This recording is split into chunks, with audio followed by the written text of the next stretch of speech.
Hi hello ನಮಸ್ಕಾರ friends, welcome to Sushma world. Friends, ನನ್ನ first vlog ಬಂದು ಒಂದು ಶ್ಲೋಕದ ಮೂಲಕ ಸ್ಟಾರ್ಟ್ ಮಾಡ್ತಾ ಇದ್ದೀನಿ. ಫ್ರೆಂಡ್ಸ್, ದಯವಿಟ್ಟು ಪ್ಲೀಸ್ ಲೈಕ್ ಮಾಡಿ, ಶೇರ್ ಮಾಡಿ, ಸಬ್ಸ್ಕ್ರೈಬ್ ಮಾಡೋದ ಮರಿಲೇಬೇಡಿ ಫ್ರೆಂಡ್ಸ್. Thank you.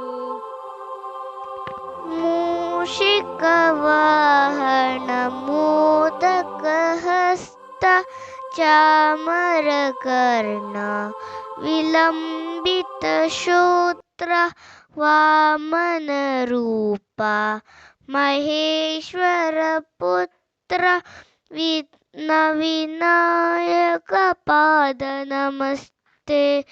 ಮೂಷಿಕವಾಹನ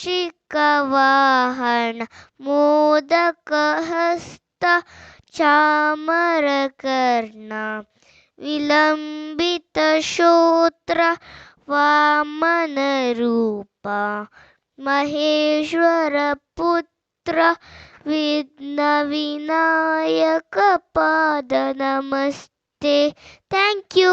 ನಮಸ್ತೆಸ್ತು ಮಹಾಮಾಹೇ ಶ್ರೀಪೀಠೆ ಸುರಪೂಜಿತೆ ಶಂಖಚಕ್ರಗದಾಹಸ್ತೆ ಮಹಾಲಕ್ಷ್ಮೀ ನಮೋಸ್ತುತೆ. ನಮಸ್ತೆ ಗರುನಾಡೂಢೆ ಕೋಲಾ ಆಸುರಭಯಂಕರಿ ಸರ್ವಪಾಪಹರೆ ದೇವಿ ಮಹಾಲಕ್ಷ್ಮೀ ನಮೋಸ್ತುತೆ.